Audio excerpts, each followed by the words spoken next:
اور دوسری چیز جو اگلا رول ہے وہ بھی سارا سوشل میڈیا اب اس کو ڈومینیٹ کرے گا، کیونکہ سوشل میڈیا اب ایسی پاور بن گیا ہے کہ اس کو یہ کنٹرول نہیں کر سک رہا ہے. یعنی یہ جو بھی چیزیں کرتے ہیں وہ اوپر سے دبا دیتے ہیں سوشل میڈیا میں. یہ کنٹرول نہیں ہو سکتا.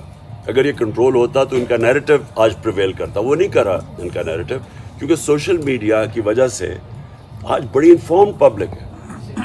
سو اس لیے میں نے آپ کو پہلے تو ایک ساروں کو آج خراج تحسین پیش کرنا تھا.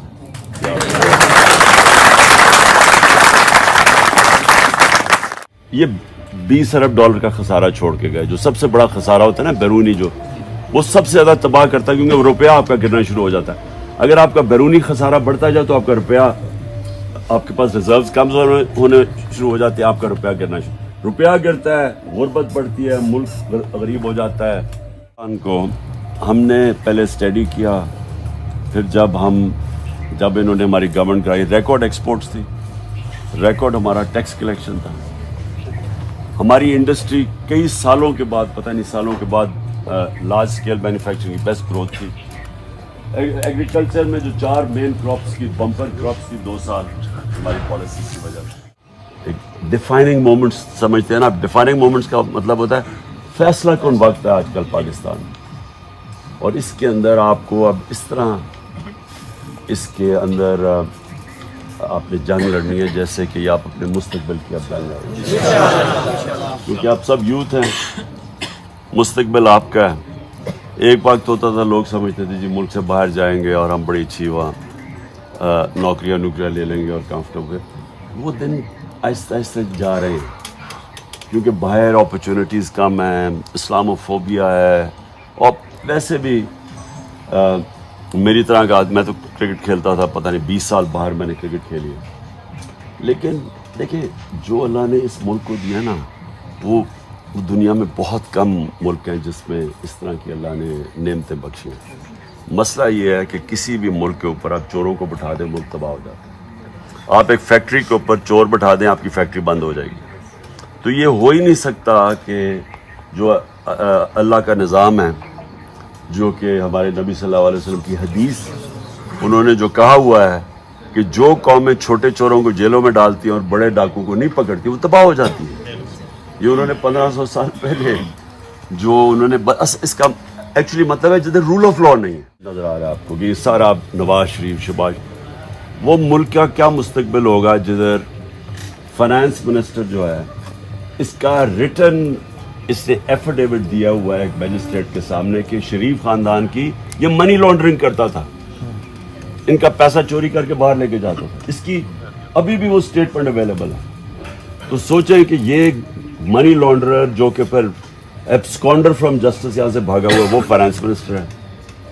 پرائم منسٹر وہ ہے جس کو سزا ہونے والی تھی یہ مقصود چپڑاسی کیس کے اندر. انڈر ٹرائل تھا یہ، جبکہ انہوں نے اس کو بیل آؤٹ کر کے اس کو بچا لیا. اس کے بیٹے دونوں باہر بھاگے ہوئے ہیں. نواز شریف جو سارا فیصلے کر رہا ہے اس کے بیٹے باہر بھاگے ہوئے ہیں، کیونکہ وہ بتا نہیں سکتے کہ ان کی پراپرٹیز آئی کدھر سے. کہتے جی ہم برطانیہ کے شہری ہیں. 60% وزیر جو ہیں وہ ضمانت پہ ہیں. تو اگر اس طرح تو کوئی ملک نہیں چل سکتا. تو ہماری جو مارچ کا مقصد یہ ہے کہ ہم ان کو کہیں کہ ایک ہی طریقہ ہے اس ملک کو، اور بڑی تیزی سے جو ملک نیچے لے کے جا رہے ہیں. اب اسحاق ڈار وہاں جا کے کہہ رہے جی ہمارے پاس قرضے سروس کرنے کے لیے پیسے نہیں ہیں، مطلب ہم ڈیفالٹ کر رہے ہیں. تو اس کو اس دلدل سے صرف الیکشن نکال سکتے ہیں اور کوئی دوسرا راستہ نہیں.